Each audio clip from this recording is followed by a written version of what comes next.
Ankita, we are live now on YouTube also. Okay. Neena, maybe we can admit the people later.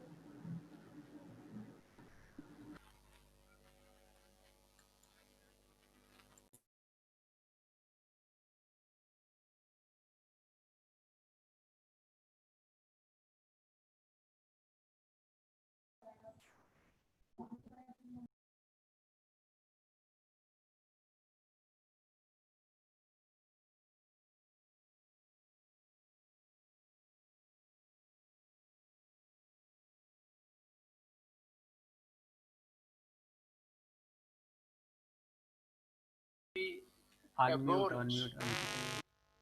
That they are meaningless. They are just for light reading. Good morning. Good morning, one and all. Welcome to the second day of the two-day workshop, Word Matters, Smart Steps to Build an Effective Vocabulary. On behalf of management and staff of GGDSD College Kheri Gurna, I, Dr. Ankita Gupta, Head Department of English, extend a very warm and cordial welcome to all who have joined us. Yesterday, we conducted the first day of the. Excuse me, there's a disturbance in the line. Kindly mute yourself.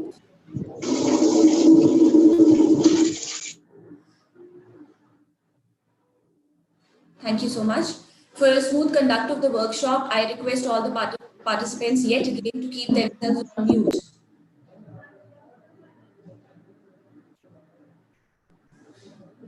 Yesterday, we conducted the first day of the 2 days workshop, and I must congratulate all the experts for sharing their valuable and comprehensive ideas with us. I hope it was a productive day for all the participants. Today, we will have the remaining 2 sessions, and thereafter, the platform would be open for an interactive session. With the permission of Chairman Sir and Principal Sir, I would like to introduce the first panelist for the day.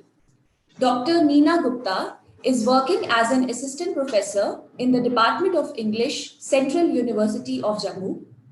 She has extensively worked in the area of gender and feminist studies.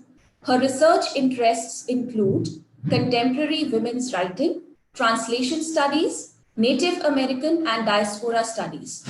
Currently, she is working on Indian myths, mythology, and autobiographies.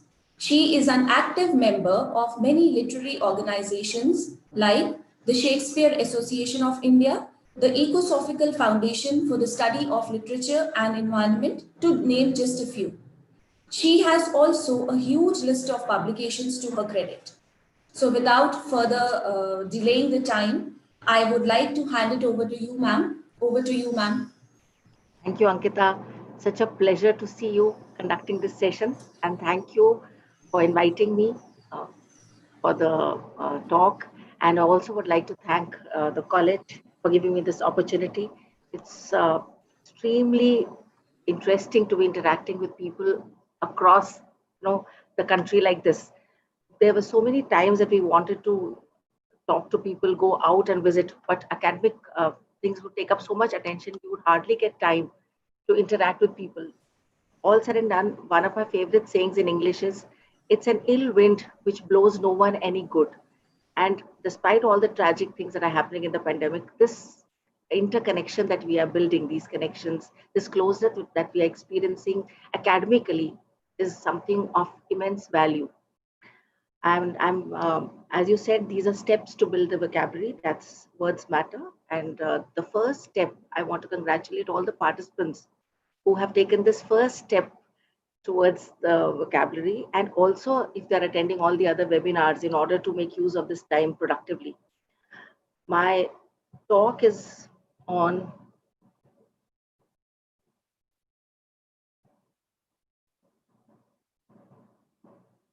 vocabulary is, I feel that English as a second language, creates certain dynamics which are difficult to understand or comprehend or even master.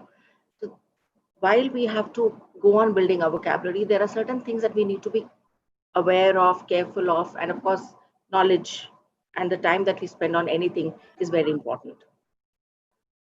when I was trying to make the presentation, I came across this.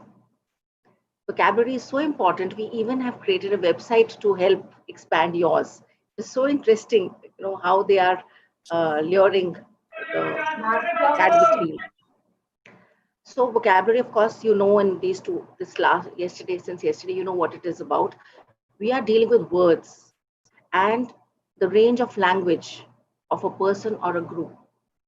And vocabulary, firstly, it was used in the 1500s. And again, I would like to emphasize that every hobby or every task that we have has a different set of vocabulary, which we also call either jargon or technical terms or terminology. This is a kind of a mental lexicon that we are creating, a dictionary of the mind. And it is a network of words which creates our cognition, knowledge, noises, the whole system of knowing. And it is this knowledge of words which creates the praxis, the practice, the performance of using words. And there is a psychological element also in the words that we use, because our experiences, our perceptions, our observations of the world are converted into words, into language. And this can only happen through proper words. We may or may not be able to convey our experiences correctly if we are short of words. I think so many times we've heard this. I want to say so much, but I cannot find words to express. Yes, silence is also communication.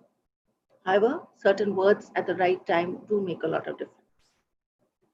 Now, I just would like to touch upon etymology, which is the origin of words.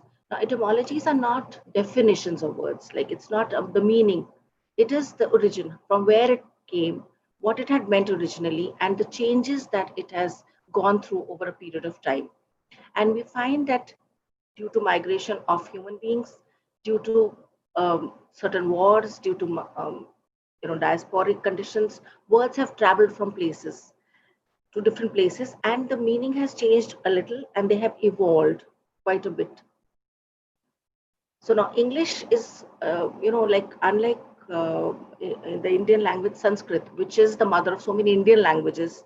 So of course, there is also Dravidian language, which influences the South Indian languages. However, we have an overwhelming mother language, which we can break up into smaller Indian languages, and we find that somehow they're all related to Sanskrit. But English is not really related to any one language. It is influenced by a lot of languages because of the number of conquests that happened, and then the number of people who visited, and then also that the English traveled all over the globe and picked up words everywhere, and they're all part of the lexicon now. So these were some very basic words. These are old Norse words. If you remember, the Norseland, the Nordic countries, the Icelandic countries, Scandinavian, I mean, they had taken over the north part of England for a long time. And some of the basic, very small, very simple words that we still have of English come from them. The French influence came in the 12th century with the conquest, the Norman conquest of England. And so we find that the simple word cow, which was an English word, Anglo-Saxon word, became beef, and pig became pork, and calf became veal. So now we relate this with the flesh, but that's because the French are very, very finicky about their cooking. So here are a whole lot of very, very, confusing words that we find very difficult to pronounce. They look very good on the menu. Like I've seen wedding menus in Punjab have crepe, then you have the croissant, then you have the foie gras. But that's what, when I was going through these words also, they were saying just order it and do not try to pronounce it. You'll get into a problem.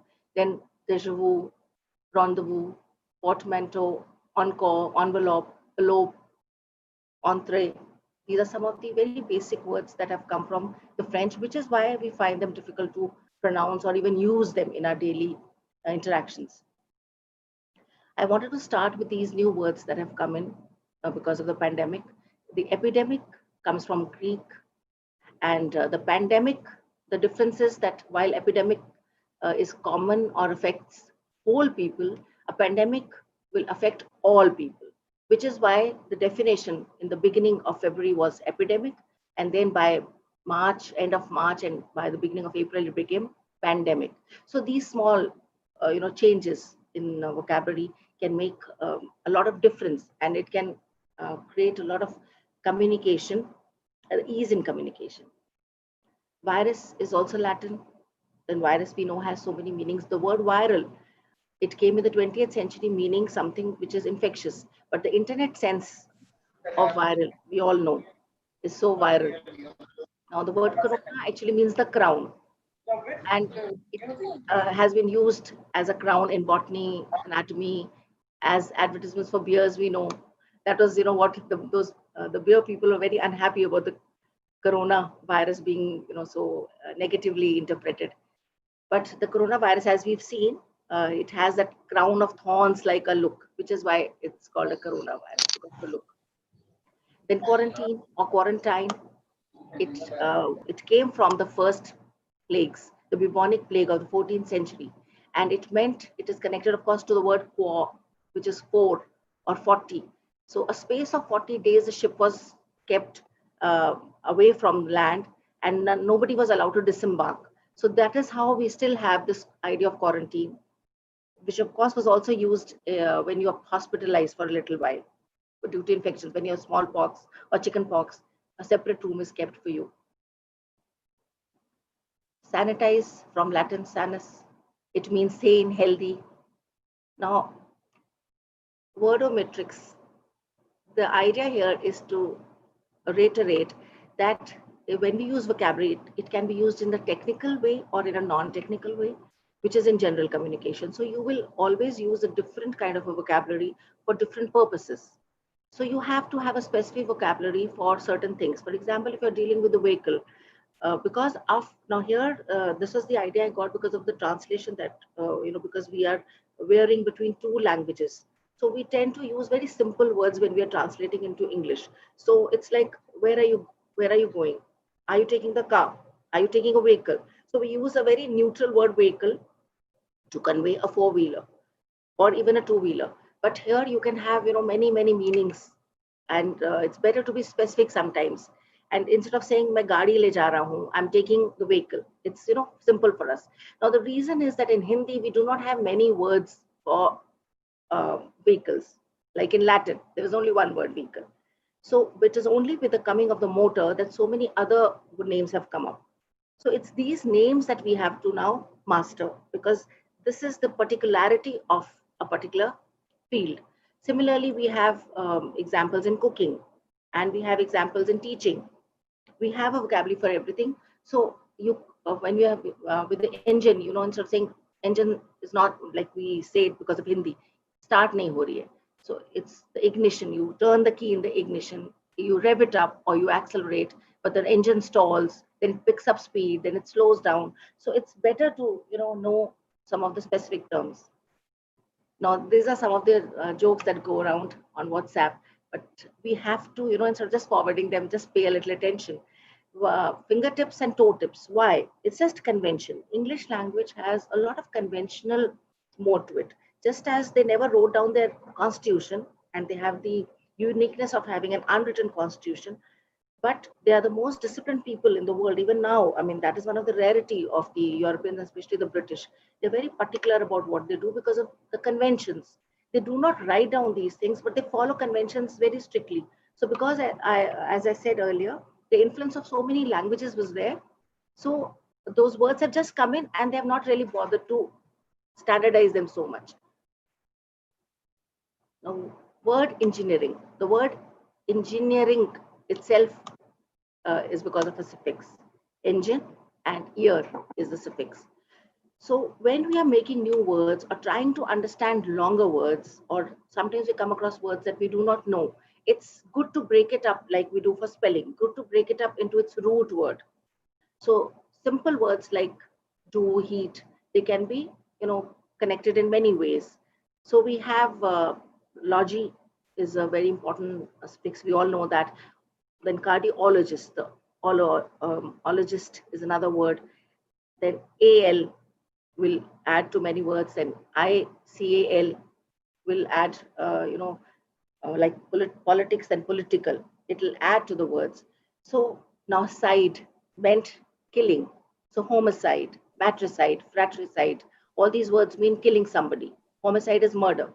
Phobia is fear. Philia is love.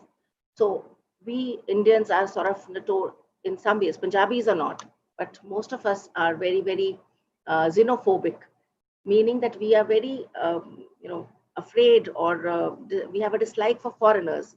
And somewhere, because of various reasons, we are never very comfortable with them, though we will accept them as guests and look after them, but we never really want them to take our place. We always consider them as the other. So this is xenophobia. Pedophilia, of course, is such a crime, and it's reported every day. Again, you can join words, complete words like wood and cut, or cutter, and make it wood cutter. Then you have multi and cultural. Then you have foot and wear, and you can make it into one word. Or where you can form new words by just adding a prefix. Declutter, biodiversity. Now, there was ecofeminism, and we have Dr. Gaurav Verma here, who was writing a paper on eco-masculinity, which is why I put this here, just to balance out the gender equation. There is ecofeminism, there is also eco-masculinity. It's not as if men are not aware of ecology. Now, words, when they are coming from Latin, we've seen Harry Potter and how those spells from doing all the magic. They all have Latin roots. And so accio means to catch. Alohomora, with which Hermione used to open all the locks. This means go away thief. I mean, making easy for the thief.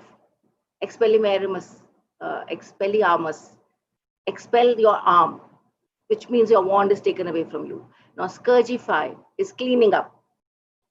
Now, valena sanenter, this is a word I have highlighted because sane, in the beginning, sanitizer came from sane, which meant healthy, whole, complete, well. So, valera sanenter is the spell for saying take away the weakness, make whole the weakness. So, by knowing a knowledge well, we can play with it. And as you can say, Wingardium Leviosa. If you know these two words, fly, lift high, cruciatus curse. So important, Harry Potter is from excruciating, extreme. Cadaver, as you can make into a skeleton, kill. So these are some of the ways we can create words. Then it is important to know collective nouns, because it helps us to use the right word. So you have a panel of experts, you have a series of episodes, you have a pack of wolves, you have a pack of cards, you have a swarm of bees, you have a bevy of beauties, and you have a blush of young men. You have a giggle of girls, and you have a blush of men. I mean, when girls giggle, the men blush. It's quite an opposite, but that's what I found.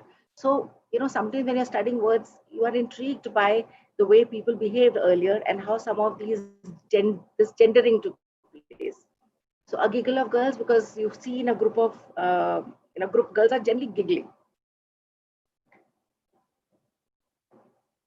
So, this is, I just wanted to add this because so many times we are using a plural for it. Like, for example, MENT is a plural. So shipment means a lot of things loaded on a ship. So unless you have many things on many ships, you don't say shipments. Shipment means one lot. Equipments, so easily used by people as a technical term, is wrong. It's equipment.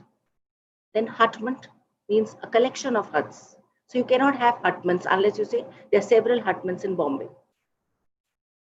Then the word lore means stories, ware means things. So you have software, hardware, computer ware, you can say, you can have kitchenware, you can use anything, and meaning you can say tableware, which means things to do with the table, laying the table. So these are, and they are not to be again affixed with S. Portmanteaux, these are words which are newfangled words which you can break two words and make them into one. Very popular: brunch, motor and hotel. Scape, landscape, scanscape, finescape. Spork and spife. Any guesses? Spoon fork, spoon knife. We are familiar with sitcoms, camcorders, podcast, iPod, and broadcast. The blog is web and a log, logging in to the web. And scanlation, scanning and translation. So that is a mode people have been adapting to translate works from abroad.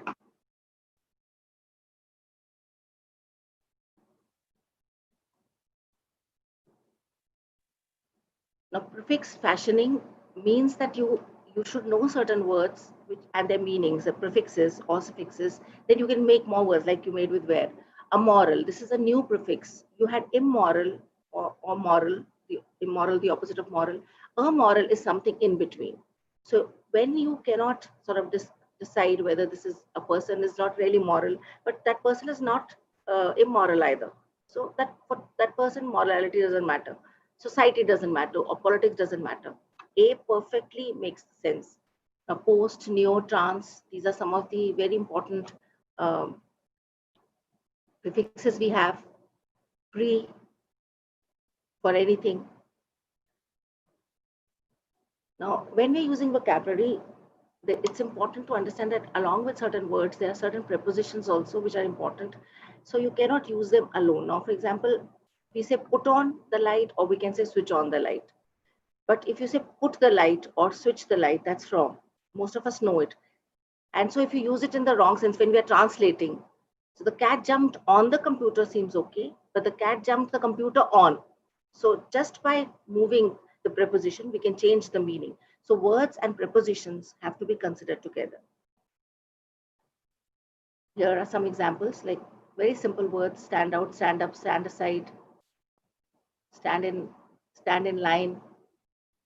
Then with put, one simple word put can be used in so many senses. I like the way breakup was right at the top. Break in, break even, break into, burglary. So here, because of prepositional phrases, we have many idioms just by using prepositions. Across the street, beside the point, this is quite beyond me, out of the blue, the Wuhan virus has come out of the blue.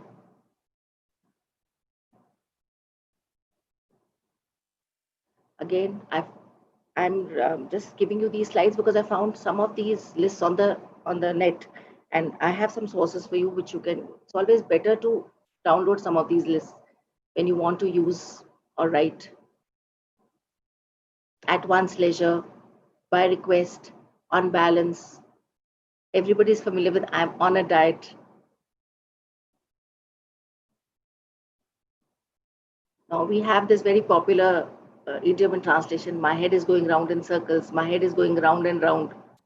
Better to say it's whirling or swimming. Then now see, tang khinchna has become such a Hindi muhavara. Actually, it's not really in Hindi in origin. Pulling one's leg has been translated into Hindi, and it's become one of our own now. There used to be jis tan lage so hi jane. This was an old now. Instead of only the wearer know where the shoe pinches. So it's better to equate the idiom.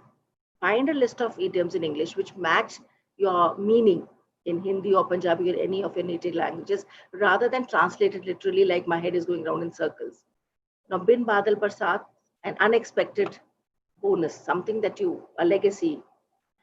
So this, of course, Pakistani, that video was what is. This is the danger of literal translation. So you should replace it with what all is available, what's on the menu. It's very, very important to use the words that you learn or you pick up and use them in sentences. Very important. Just learning a word by itself is never going to help. So put on the light. I'm quite put out by your behavior. Don't keep putting off the meeting. Put away your jewels. Now, a word like haste, stash, cash, vault. These are to do with banks. Debited by, credit to. Routinely, I get messages where they say debited for. So, but you will never be able to remember these unless you use them in sentences. So every new word that we use has to be used Now, words in translation, you remember all those Praful jokes, how she manages to keep, twisting and turning the word to try and understand what it means in Hindi.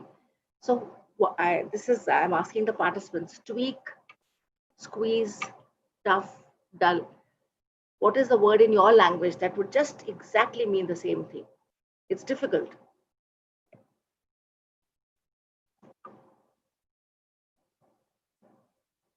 This is something, this is of course punning. We do this to make fun.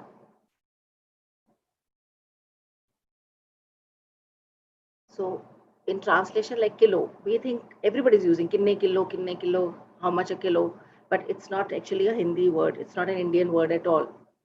And the word mil, which also means 1,000, but kilogram has been adapted into the metric system and mil has been adapted in the millennium. So sometimes a word which has the same word is contextually changed. It changes, like we cannot say millennium for the millennium.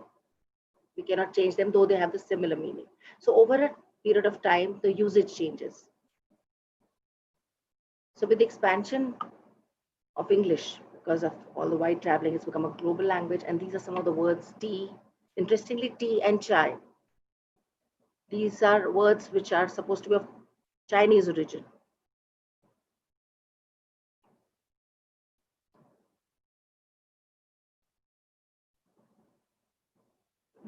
Dakati, kacha pakka, malak tanni is rasam.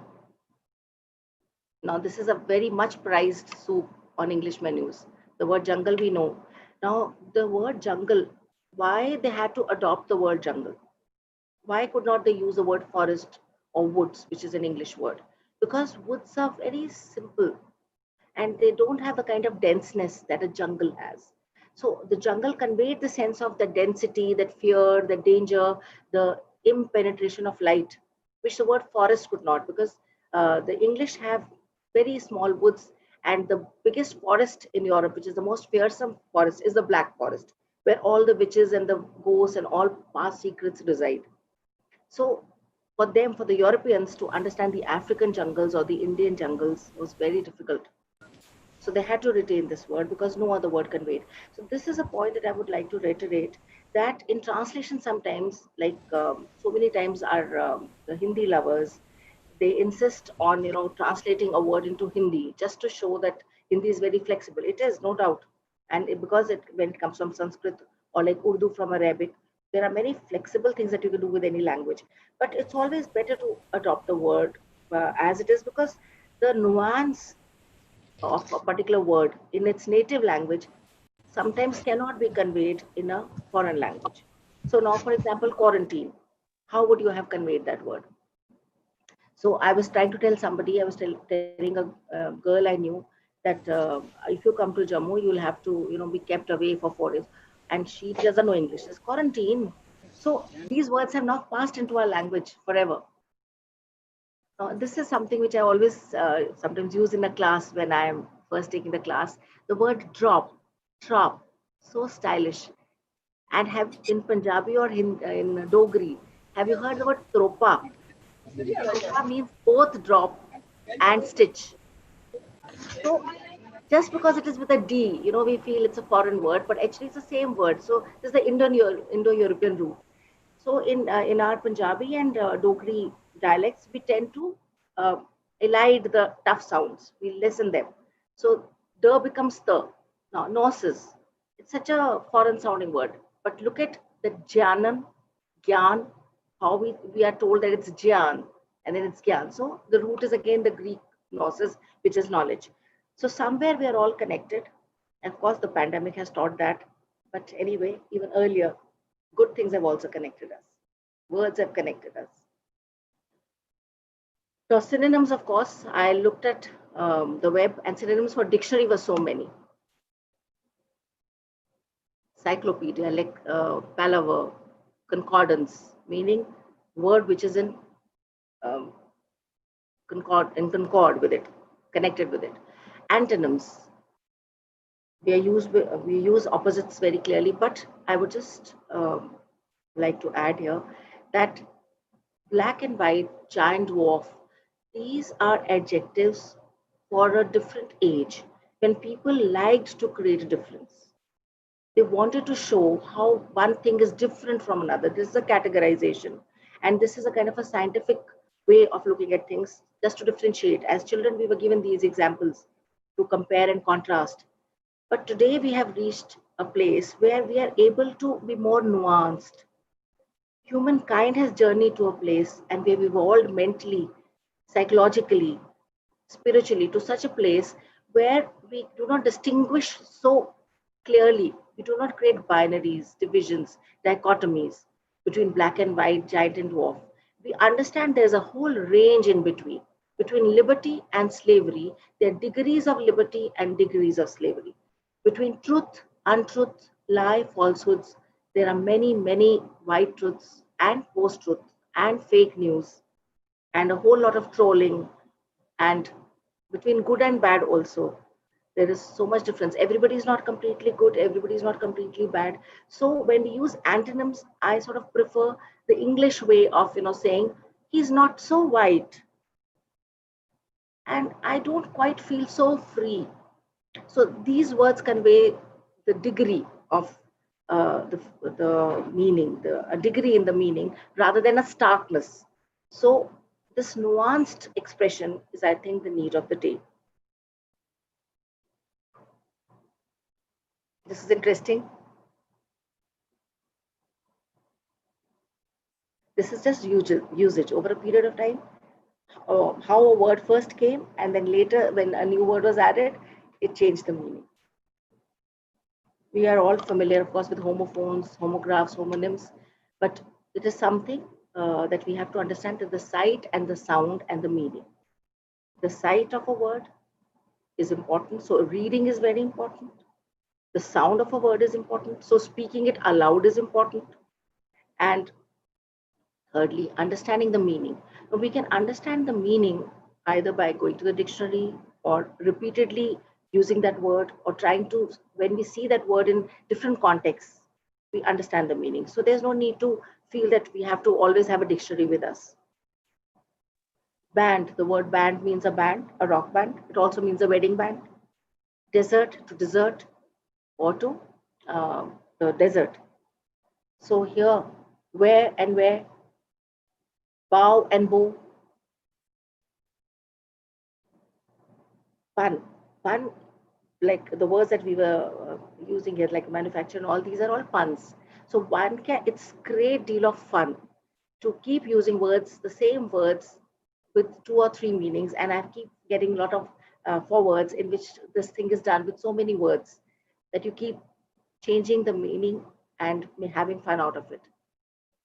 The first computer dates back to Adam and Eve. It was an apple with a limited memory, just one bite, and then everything crashed. So you retain the spelling, but when you're saying it, it's different. It's not so clear, but you have to read it. A pun has to be read sometimes in order to understand. Not the first one. How one lives depends on the liver. If your liver is damaged, you cannot live well. But if you're not a person who loves life, you cannot live well. Anti-gravity, impossible to put down. So you can play with words, and that is how your vocabulary can become richer. Rhyming words, I don't know, is this clear? It's a good exercise. I put very simple words, but you can put very difficult words if you want. So I tried a little bit of rhyming. I'm so thirsty, dying of biodiversity. The desert is eco-essential, I know, but death is such a final blow. As I was writing these words. Now, these 2 sentences on the other side, the train due to rain hit the tall wall twice, thrice. This is a little poetic. And the next one, if you want to make it prosaic and general communication and not poetic, due to rain, the train hit the tall wall twice or thrice. So just by adding a word, you can change the genre or the way you want to convey your meaning, seriously or a little poetically. Borrowed words, as I said. Now these 3 words, picot, crochet, net, they really intrigued me. When I was growing up, a lot of people say, picot karalo, dupatta picot karalo, and I would keep saying, kya Indian word hai. Then I had a lot of respect for it when I read it in the dictionary, and I realized it's a word which has come into Hindi so easily, though it's an old European word, Germanic origin. Crochet, which crochet kar do, I used to say, ye ladies yehi karti thi. I was more into reading. So when I realized it's from the French word, I had more respect for, and I started looking at the crocheted words, with a lot of respect and interest. Similarly, net, which is now passed into internet as well. It's an old English word. Words can have multiple meanings. We all know that because of different parts of speech. Your function is to bring the senator coffee at the political function. He cannot function without it. So we have it as a noun, then as a verb. Depending on your state of mind, you can state that the state of your, I can't read the next word.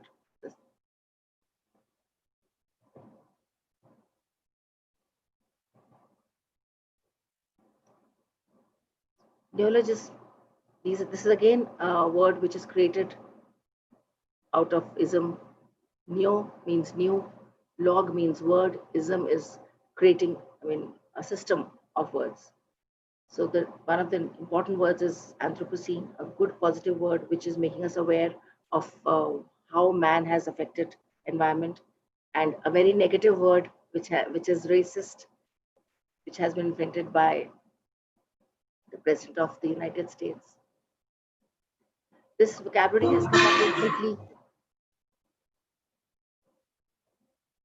Social distancing, this has just become part of our everyday now. COVID-10, Corona session, young vector, virtual happy hour, community spread, contactless delivery, micro socializing, lockdowns while quarantine, cocooning, super spreader, flattening the curve. It's not that we'll be using it only with Corona now. This has now become common parlance, and we'll be using them later as well in other contexts. Contact tracing is very interesting. I think we'll live with it for very long. And this word has sort of very familial feeling, because fathers always want to know who are the contacts that their children are, who are the people they're in contact with. So contact tracing will now have that kind of a meaning, I'm sure. Now, we have to be empathetic. So our vocabulary that we use or we create has to be sensitive to gender, race, caste, region, class, occupation, religion. Because we are building a world of inclusion. And there are certain words which are built, as I said, on a world which is trying to differentiate. Being a literary person, I think we tend to go back to the same things again and again, that there is this dichotomy between nature and culture. With culture being the hegemonic term, and culture has tried to, control nature. So in that race, because obviously from the evolution from animal to man, and then from man to civilized man, has been a very interesting and a very tough journey. You had to battle animals, death, natural calamities every day. It wasn't like, we are so secure today in the middle of a pandemic. We're having this very interesting meeting. So that was a world which was saying that, okay, I'm not an animal, I'm different from an animal. So you want to say, are you a man or an animal? So you create that divide. Are you clean or dirty? You create that divide. Are you a man or a woman? Are you going to stay at home and look after the children? Or are you going to go out and hunt? So some of our vocabulary has come out because of this. Then division of work, labor, race. Because when you look at people, you didn't have enough vocabulary. It's very important to understand. In one language, there was never enough vocabulary to accommodate the other. So even today, when you say, oh, are you from, who had come to your house? Kaun aaya tha darwaze pe? And you don't know what to say in Dogri, like for example. So what do they say? Bagdiya tha. Something like that. So this is excluding that person. This is insulting the person. It's better, we must be careful that we are all we are human, and every human being has to be given that respect. So you say, yes, there was somebody who came. It takes 2 minutes more, but say it. Somebody just rang the bell to inquire, instead of carelessly saying MEC, AC, OEC kind of a thing. Again, for race also, there's this Tori Morrison has used the word pale skinned, for the whites. The blacks used to call the whites pale skinned or skinless. They thought they didn't have any skin. So Native Americans call them pale skin. The blacks call them skinless because they thought the skin wasn't there because they were so black. So you see, according to your own culture, you are naming the other. But now we've come to a place where we are all we are connected. There's so many migrations, there's so many interconnections. We are moved from one place to another.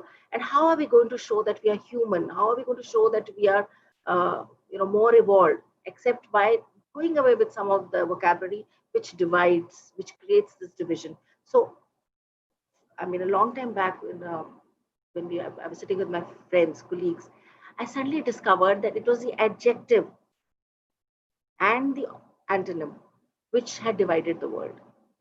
You are fair, you are dark, you are good, you are bad. Just as in Three Idiots, he says, "Ye kya grading system hai?" It's like a caste system again you're creating. Again, a caste system was a thing of convenience, just to know that this person is dyeing cloth, this person is a weaver, this person is a carpenter. But what have we made out of it? We made it into a term of abuse. So again, region, so easily we say, instead of saying he's from a Tamilian, anybody we find who's not fair is a Madrasi. Then the Europeans say Paki routinely for all South Asians. Then the word krot was used for Germans for so long. So similarly, the word lat saab, we say lower classes. Better to say marginalized sections, underprivileged. Then anybody who works in the industry, North Indians have this saying, "Oh, waiter hai, bearer hai." In religion, you must be very, very careful. Religion is a very important thing. It connects us to our belief systems. It defines how we spend our day from morning till night. What we wear, what we do, what we eat, how we sleep, how we interact, the kind of people we meet. So it defines us. It cannot be done away with. Secularism means that we have to respect the other person's religion the way we respect our own. Okay, somebody reads a book, somebody just looks at the sun and prays. Somebody dives in the river to pray. They're all different means. So we have to be careful the way we use words which are connected with different religions. Of course, I saw Raj Gaurav sir had given you a lot of games. And so you can, what's the good word? Used to be very interesting game that used to play. One word substitutes is something that you can always work at. And my basic mantra to you would always be, don't try to find the meaning of each and every word that you read. Define the nearest meaning. Try to get to the nearest meaning and just keep reading.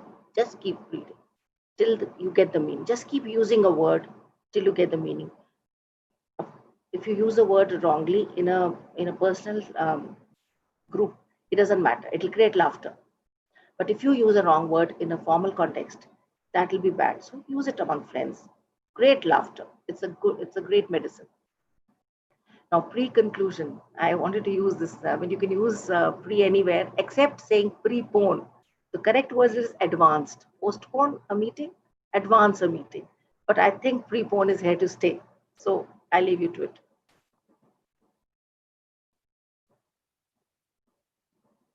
This is something that Dumbledore tells Harry Potter. Words are source of magic. Words are, in my not so humble opinion, a most inexhaustible source of magic. And I have brought it in here, what he adds is that it can give pain or it can remedy pain. And in that sense, stories and words are very, very important to oral cultures. They take words very seriously. You cannot mispronounce a word, you cannot misplace a word because they feel that words have healing power. Native Americans routinely, they use their stories as healers. And it is a way of maintaining their land, their history, their ancestry, because they're dispossessed in the US. Similarly, we Indians also, we believe that words have magical powers, healing powers. So we have mantras, healing mantras. And before we scoff at the word mantra just like that, let me tell you, I have a mantra which a friend gave to me, which can find which can find for you lost things. If you cannot find a thing, you just say that mantra. I use it every day, and it just takes you where that thing is. So words are they are tuned to our neurosystems. They are neurotransmitters, and words like if somebody says my son's name, Hiranya, I'll immediately look up to say, where is he? If somebody says fire, I'll immediately react to it. So our body is tuned to words. We cannot take them lightly. It's very, very important to know words, to learn words, and to understand them, use them. These are some of the books that I have used over a period of time. Great reading. They're very, very interesting. The history of words, the origin of words, certain romance words. It's like reading the story of, people, how their words have changed. And there's a lot out there in the www.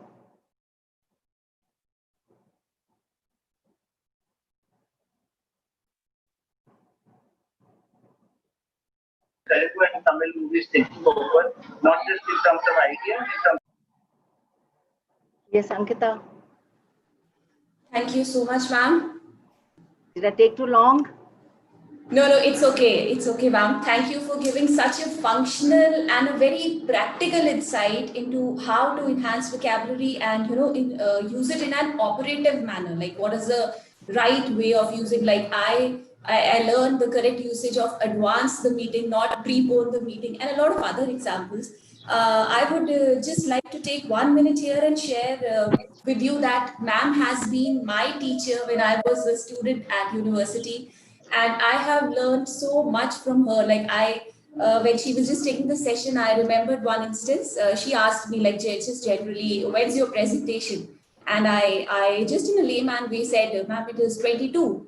And she immediately corrected me. You never say 22 or 21. It is 21st or the 22nd. So she always has this command over the usage of words and how words are effectively used, and what is the right and the operative manner of using the words. And today again, ma'am, you've given us so many takeaways from the presentation, like the one that I personally was impressed with. A lot of things I was impressed with, but one particular was the usage of empathetic vocabulary.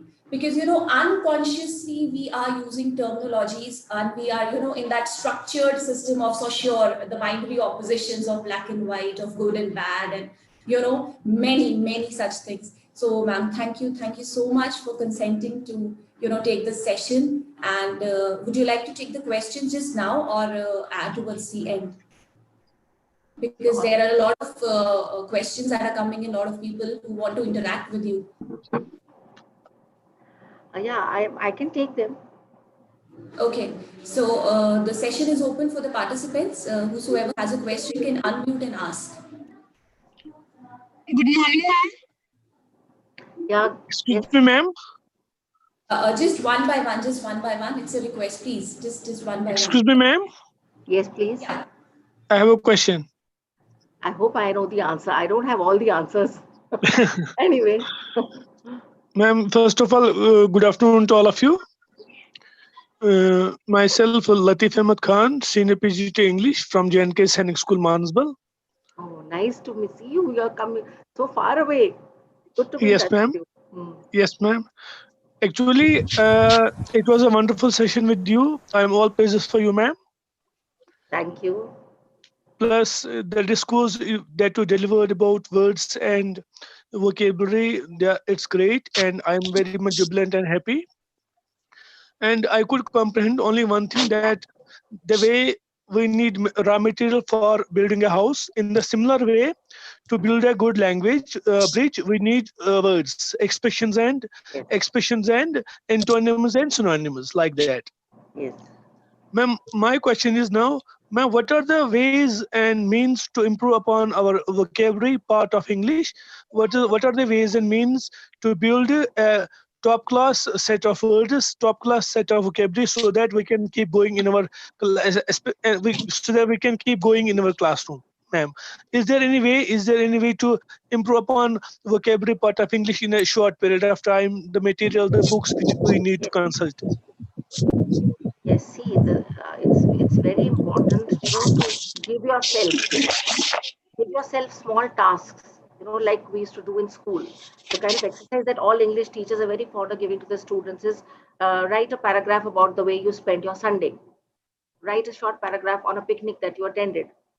And the idea was that you find new words to explain. Like I remember I used to go to my father sometime to say, okay, what was that place where we went? So when you are trying to articulate or write down your experiences, you find that there are certain things you cannot write down because you do not have words. Today we have taken a very simple, method of using the simple words like on the net, awesome, beautiful, wonderful. We just take 2-3 words. But for example, if somebody is looking good because of makeup, you have to say you're wonderfully made up. You have to use that specific word. So first thing is to tune yourself to the fact that you want to have a good vocabulary. The need itself, and I recently been watching Harry Potter, the need itself will create the thing. If you need something so much, it'll come to you. So once you start paying attention to words, okay, iska kya matlab hai exactly? Iske liye exactly kya word hai? Because no two languages have the same words for everything. I gave you that challenge, squeeze. क्या बोलोगे उसको? निचोड़ना, है ना? Twist को क्या? So in that sense, you can use your own, you can find equivalents for your own words that you use every day, which are very comfortable to you. You can build on your own language in order to go to English. Second, as I said, my mantra is read and listen. Read and listen. The more exposure you have to a language. Now for building words, that exercise, like I said, with a car, just look and say on the net, you have everything. Just Google the word car and you say synonyms that go along with riding a car. So you are riding a car, you're driving a car, you're sitting in a car, you get a whole lot of list of words. So do activities which are specific and find specific verbs, nouns, adjectives that go with it. Excuse me, ma'am. Yes. Ma'am, I wish to know that what are the things to be kept in mind while studying any particular word or expression? What are the areas that we need to concentrate on? How should we learn a word? How should we learn an expression? By using it. Like if like so many times I remember when we were reading, some nice, very helpful uncle would say, keep a notebook and keep noting down the words that you don't understand. You can never learn vocabulary like that. It's so cumbersome unless you love words. So you see, when you're reading, words create a kind of magic for you. You are transported to another world, and that is why you fall in love with words. You have to love words. You have to love language. And if you're going to use language only to say yes, no, or to fight with people, you're not going to love words. So fall in love with words. Fall in love with the world. Want to describe it. You must need to describe it. And so you go to a dictionary then. You write. When you start writing, you're stuck for a word, go to the dictionary. Look for synonyms. Or you write an exercise. One very good exercise could be write a paragraph using the synonyms of the word write a recipe or for making a soup, for example. So you'll find that there'll be cutting, chopping, liquidizing, blending, stirring, basting, roasting. So these are words which have different meanings about food. Similarly, you can give yourself an exercise about walking. When you're walking, you are trekking, or you're running, or you're sprinting, fast walk. Are you climbing? Are you going downhill, descending, ascending? So like that, there are ascending, descending are Latin root words. Going downhill is English, Old English. So in that sense, there are many, many words that you can use. So choose an activity and find words to fit into it and look up. Of course, to learn more, you have to keep looking, searching. Be a seeker. Good morning, ma'am. Yes. Ma'am, I'm Palak Paneja from Rajpura. Yes. Hi. Good morning, ma'am. Ma'am, you were telling us about the formal and informal vocabulary we are talking with our neighbors and informal languages. So how can we improve our formal vocabulary so that if we are in an interview or in any coaching center, so we can speak a perfect vocabulary? Yes. See, first you have to, the most important is your frame of mind. Just as this, you stand in front of the mirror and you just talk to yourself, and you will find that the vocabulary that you use for yourself is different. Then you imagine that you're talking to your mother. You note, you have to be aware of words. You note that how differently you speak to her. The words that you do use with your mother are so different. Then you talk to your best friend. See how carelessly you use words with her. You don't really pay attention. But the minute you meet a newcomer or your teacher or somebody or the prime minister, for example, you're meeting him, see how automatically your mind will go towards a more formal vocabulary. Your whole body language, your whole communication will change. So the first is the mindset. Yes, I'm going for a formal interview. Okay, and so this is so practice. Then again, these days it's so simple. Just Google, give me examples of an interview. Just go there, look at that interview, look at the words that are used. Most important question that they ask you is, tell us something about yourself. So the most important thing is to create a pen picture of yourself, a word picture of yourself. I'm very fond of the word. It's a very old English word. And words are all I have to take your heart away. Ankita? Ankita? Ma'am, do we need vocabulary alone for fluency? Just a minute. Ankita? Ankita, you are on mute. Please unmute yourself. Ankita, unmute yourself. Hello, am I audible now? Yeah, Ankita, I'm sorry. This is going to take long. I think Chitrakshi.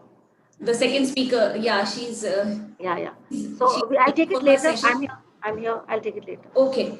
So first of all, I would like to welcome Chairman Sir and Principal Sir. They have joined the session. Thank you so much for joining us. The first session is just over, and due to the shortage of time, we have this.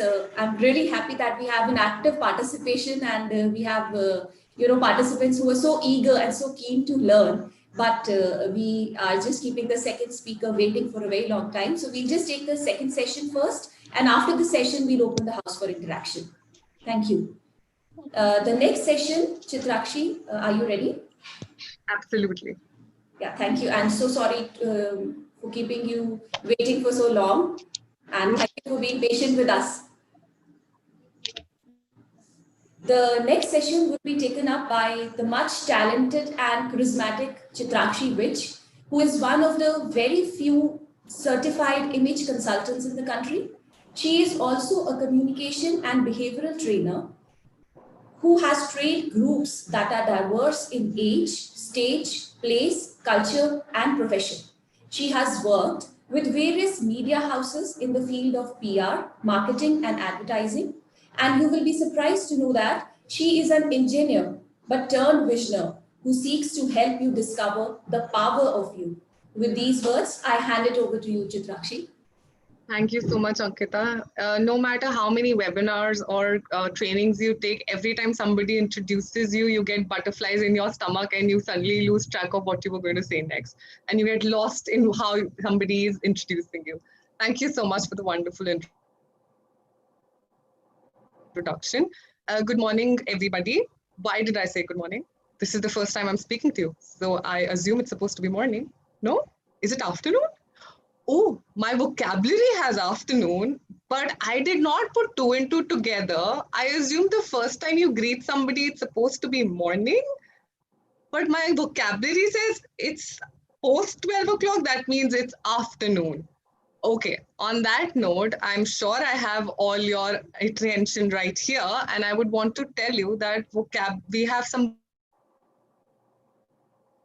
brilliant teachers and trainers here who've told us how we can build more vocabulary. But before we do all of that, we must know, no matter how many books I read, no matter how many people I meet, I will only build my vocabulary and I will only know when to say the right words when I use them. And I will only be able to use them when I know those words confidently. So this is a cycle which will go on, and this is a cycle that you will have to pay a lot of attention to. I am not a doctorate, and amongst Dr. Ankita, Dr. Raj, Gaurav Verma, Dr. Neena, it is actually more butterflies in my stomach than I expected. I'm a communication trainer, and as a trainer, my job and my profession is to help you all communicate better. You speak in English, you speak in Hindi, you speak in Punjabi, you have to learn to communicate. Let me start with my presentation, and my topic is tune your ear. Your ear, tune it. How do you tune it? Listening. Ankita, I'm not able to, okay, I can share my screen now. The first thing that I'd like to start with is telling you why you need to learn a language. Now, I'm not making it English specific. I want you to understand why you should learn any language, a new language. It's important because it will boost your brain power. When you apply your mind into learning a language, you will be able to learn better and your brain will stay sharper. You will improve your memory because learning all these words is important, but more than that, retaining them is important. You can do you know that there are about 4,000 words which are added to the English dictionary every year? If you want to increase your vocabulary, you'll have to learn 4,000 words every year. Do you think it's possible? I practically don't think it's possible. So what do you do next? You try to remember all those words, and you will only remember them by using them. Then this will sharpen your mind because your memory is being worked upon, your brain part is used, and this will also enhance your decision making. You will be able to keep your mind sharper for longer, and if you're losing memory, even better to start working on your vocabulary. Now, why should you learn English language? Very, very important. Why do you need to learn the English language? I want you all to, this is, as a trainer, I want and I prefer my sessions to be interactive. So during the session, I will ask you questions and it will be really helpful for me and for you if you could answer them. Unmute yourself and answer one by one. What is it that you want to do in life? Do you have a goal or an aim in life? You can also write in the chat box. I'll read it. Just type your message. What are your goals in life? What do you want to do once you're done with your graduation? Where do you see yourself? What is your aim in life? Just write down some answers. If you're comfortable talking, please feel free to also say that. And if you're all scared, then you will not be able to learn.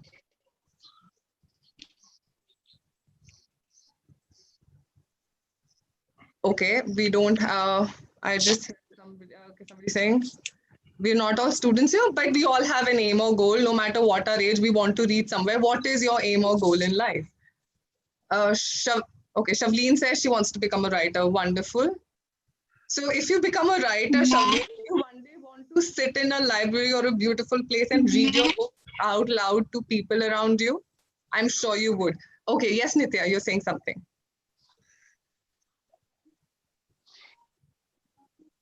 What do you want to do? Your name is Kelly.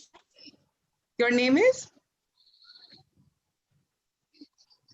Now I want to become a chartered collector reader. You want to be what? My name is collector reader. Okay, I cannot hear you properly. Could you just type down what? Okay, you want to become a chartered accountant. Brilliant. Okay, Apurva says she wants to see herself as a successful CS. Wonderful. Okay, Sarvanan says he wants to speak without floundering. Wonderful. I wish to contribute in helping student community. I want to speak fluently. Brilliant. So all of you want to increase your vocabulary not just to write, but also to be able to communicate. So you all want to one day be able to make a proper communication, or maybe able to tell people what you really feel or how you really want to discuss different things with them. That means you have this urge of communicating, and without being able to speak well, without being able to articulate your words properly, without having a proper vocabulary, you might not be able to see it.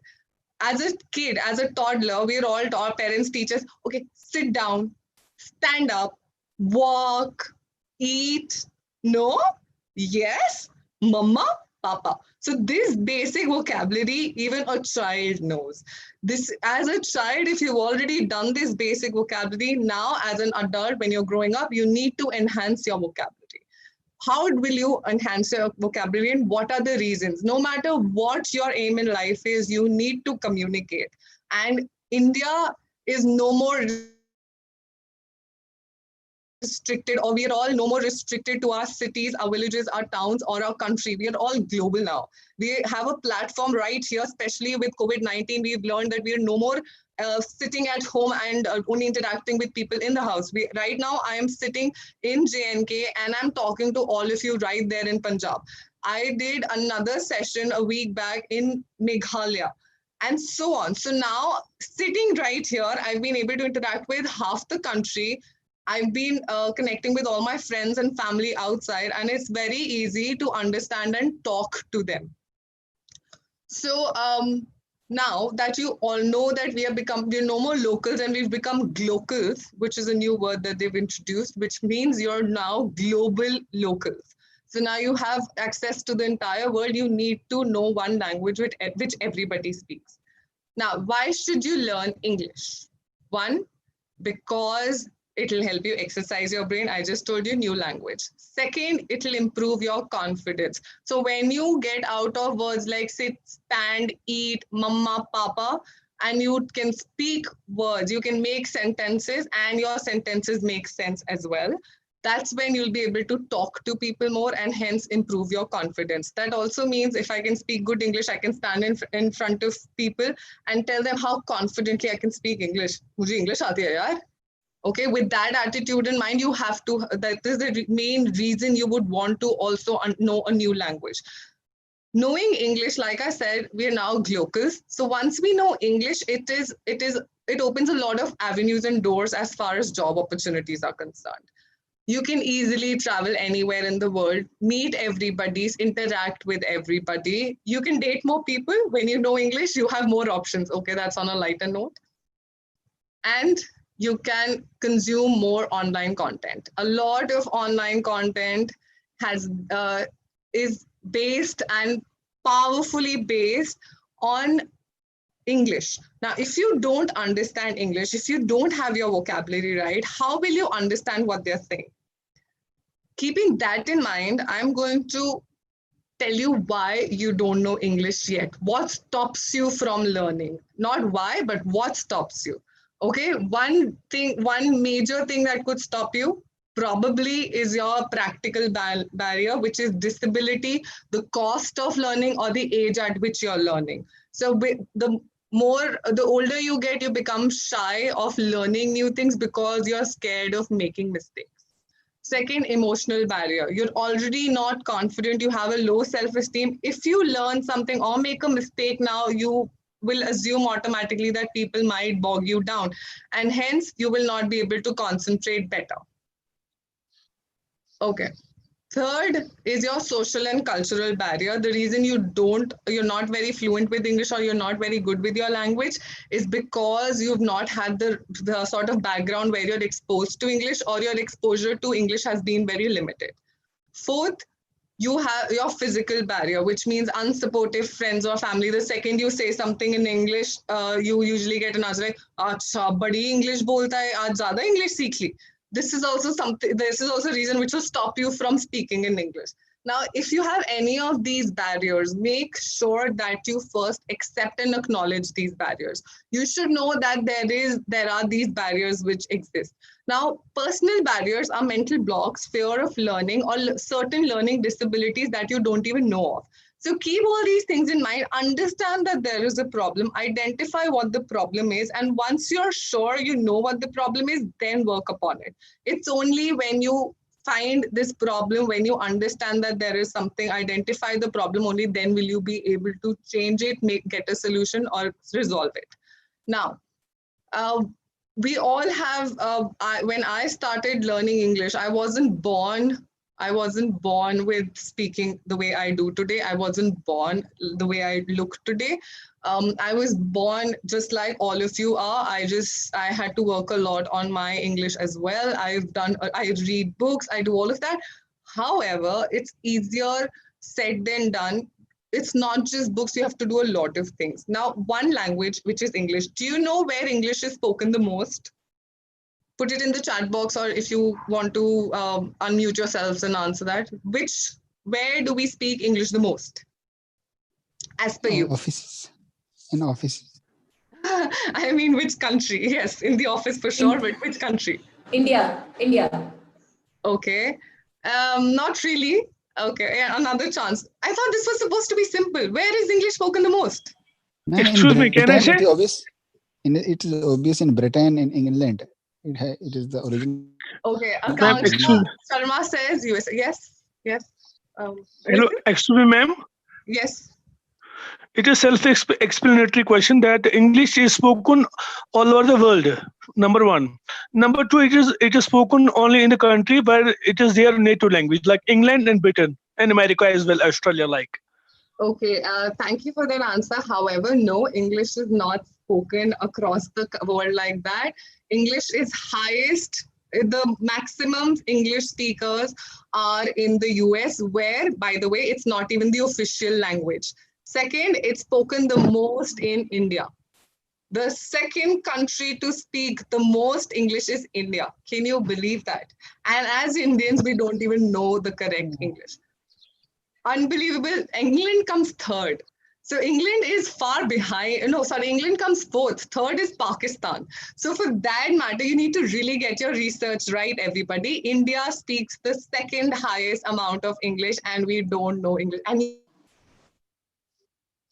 US speaks the first, but US does, it's not the official language for US. Now, there are, how do you get to understand the different ways in which a language is spoken? English is one language consumed in 3 countries. We all have our own mother tongues. We all have our mother tongue influences, because of which our accents are not the same. So you need to understand that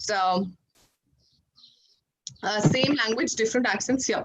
There are 3 main accents. One is the American accent, then the British accent, and the Australian accent. I am an image consultant and a soft skills trainer. And as a trainer, I can only tell you that when you're speaking to somebody, all our etiquette, I do etiquette training, which means how to hold your forks and spoons, how to talk, how to conduct yourself in public.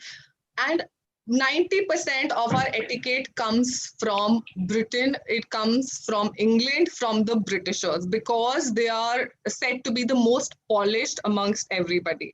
So my way of learning and remembering these accents is, America is very crude in their accents. So they open their mouths while speaking. So they'll say, hey, what's up? These are the things that they say.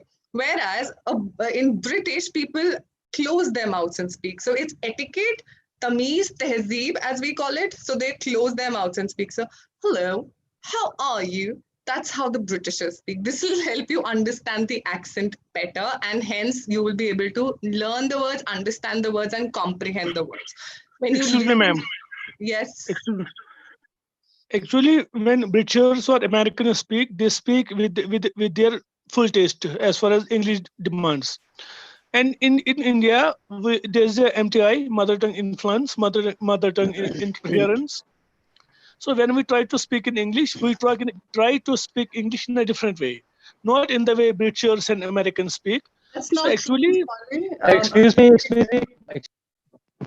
Yes, is it okay if we could do this later, and if you don't interrupt me while I'm talking, it'll be really nice, because you're also breaking my chain of thought and the way it's okay, ma'am. It's okay.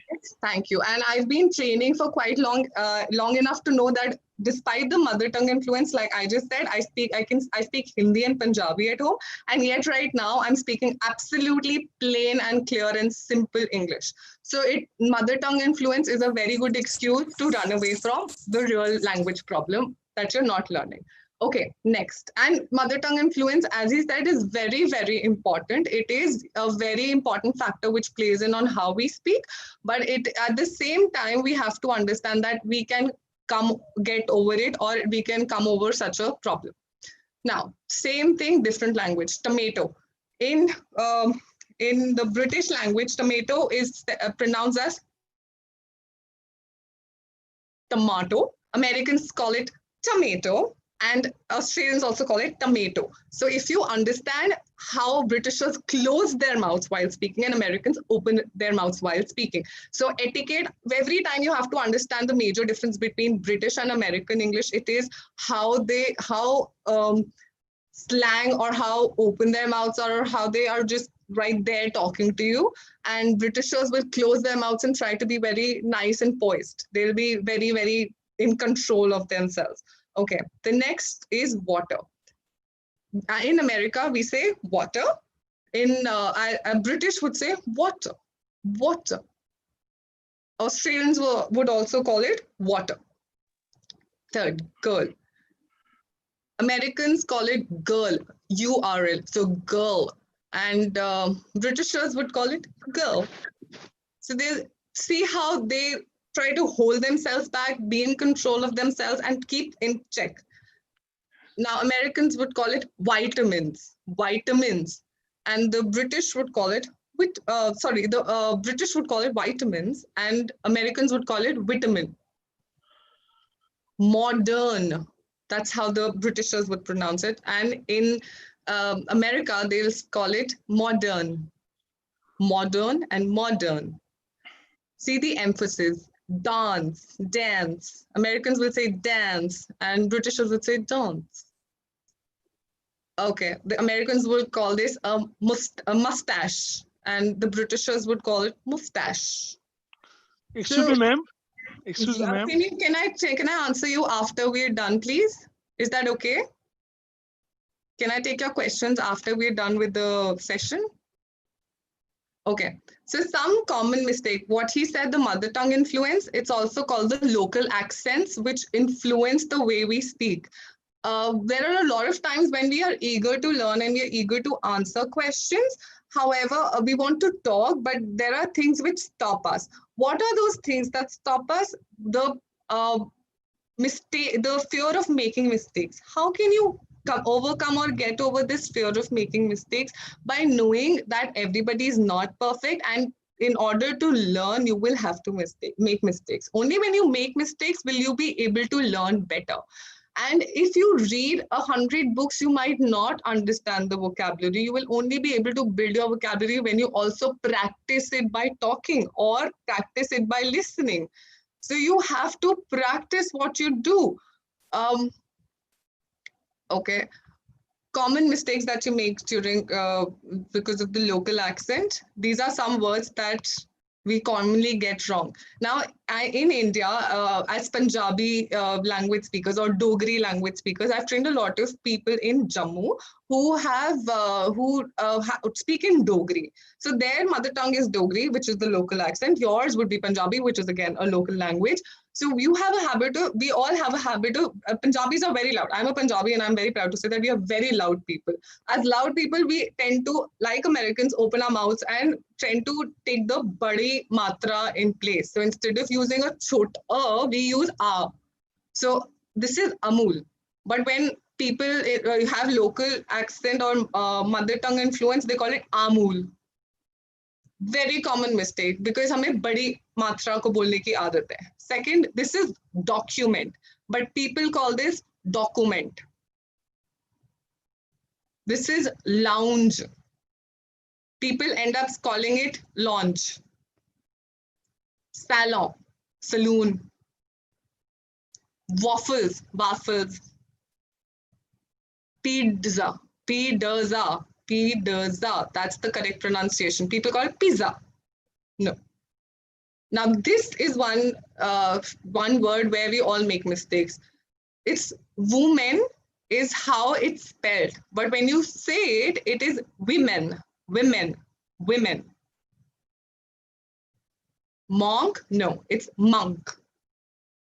Choti matra. Data, nahi. Data. Choti matra. Find that out. Okay, now a common mistake that we make with ask is we call it aks. Ask me. No, ask me.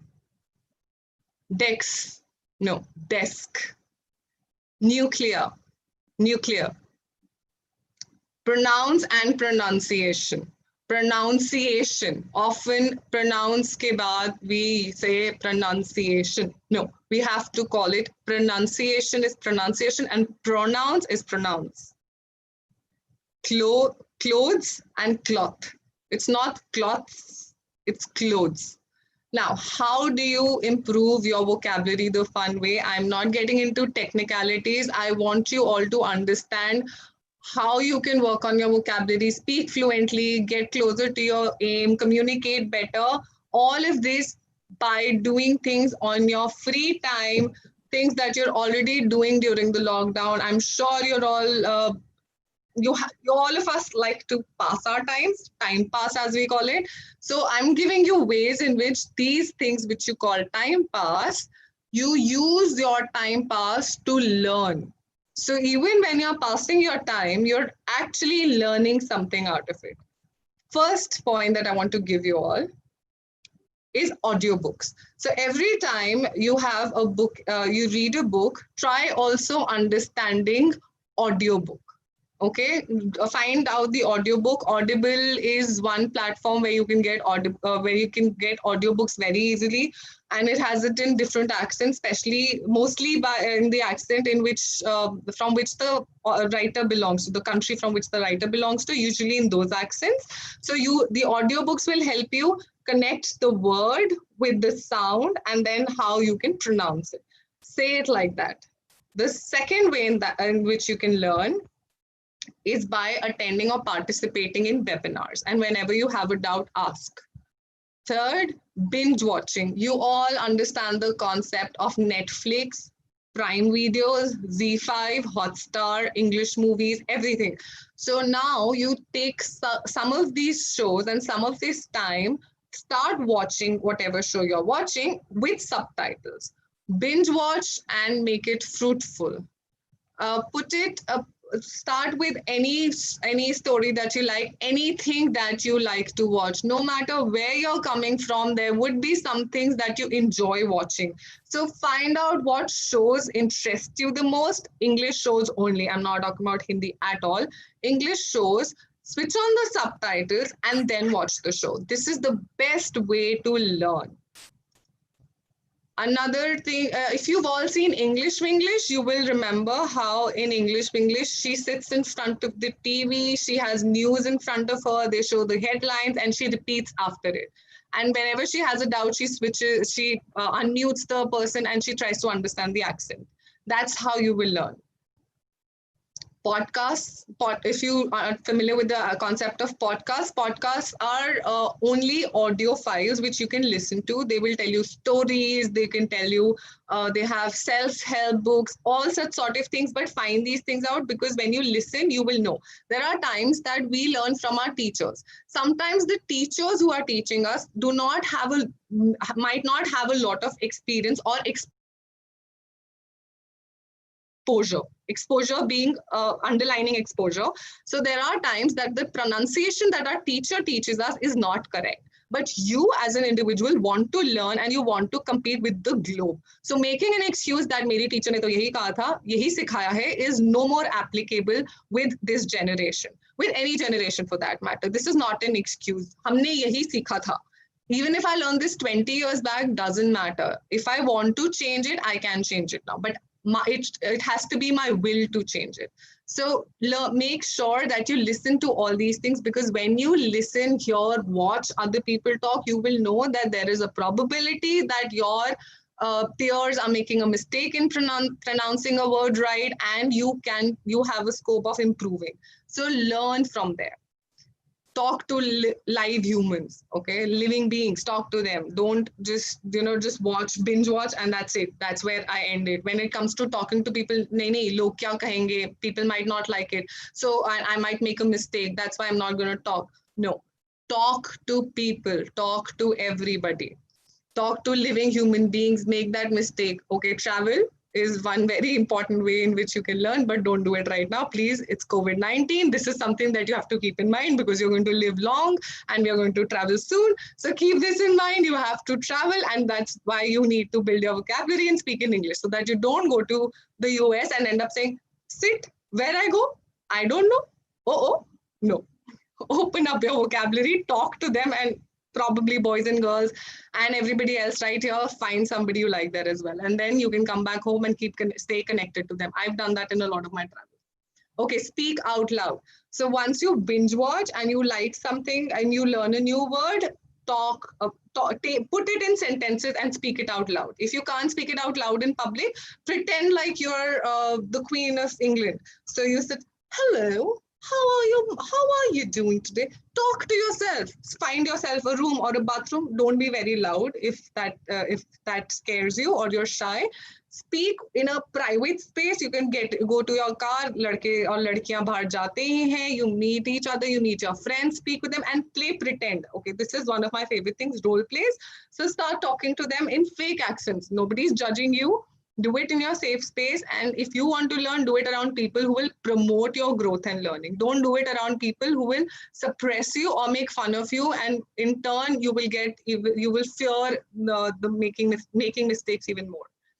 Then exchange voice notes instead of WhatsApping, texting. Don't text, voice notes. So tell your friend, talk to your friends in English. Oh, I learned a new word today. I did this. Oh, this is the new word, and the meaning is this. In a sentence, it would sound like that. Make sentences of the new words that you learned. Don't be in a hurry to learn new words. You'll forget all of it. If you have a very good memory, brilliant. A lot of us don't. So take your time to learn new words because it's important. Last but not the least, you cannot quit. When you want to change, you want to bring about a change, you want to make a change, work on it. Now, some shows for you. Please watch all of these. There are some people who've put them in chats as well. These are the most popular shows. As a voice and accent trainer as well, we give a lot of shows to you to watch. Here are the shows. There are American accent, the British accent, and your Australian accent. So you will be able to understand different accents and also increase your vocabulary when it comes to all these accents. Now, with that, you can speak English better and always be able to do things better when you make and feel it in every part of your body. So when you want to learn English, suddenly you want to turn English. So now you can speak English, you can talk English, you can walk English, and you can laugh in English as well. So today here in the training, this is something that I want to leave you all with. I could only be in the dress that I'm wearing because I'm at home doing this training for you.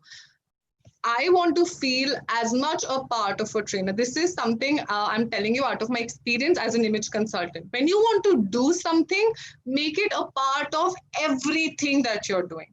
Everything means from head to toe, you should feel the vibrations, you should feel English. How do you do that? I could have just been in a shirt and probably shorts, but I can only show you that, look, I'm dressed from head to toe in my formals, and I am also wearing heels. I'm sitting at my desk, but I'm wearing heels. That's how much I want to feel and believe that I'm part of this training, because when I'm dressed like that from head to toe, I will feel it, and in turn, I will be able to part my knowledge correctly to all of you. With that, you can contact me at my email address and the LinkedIn profile that I've mentioned. Anything else, you can get in touch with Ankita. Thank you so much. Thank you, Chitrakshi. It was a superb session. I mean, I am short of words. Like, you have just made it so interactive and given us a lot of food for thought. And there were so many questions which were popping in between. And there's one very important question that why not thesaurus? You're mentioning about all the TV shows and the series, the Netflix and the Amazon series. Why not thesaurus? Why can't they use thesaurus? Ankita, Ankita, Yes, may I sir. just say one thing? Yes, sir. Sir, please, please. In the question answer session, please take the questions on the top priority from the students. See that the students, their question should be clarified first, not of the teachers. Teachers, they can be taken care of later on also, but students are the first priority. Okay, sir.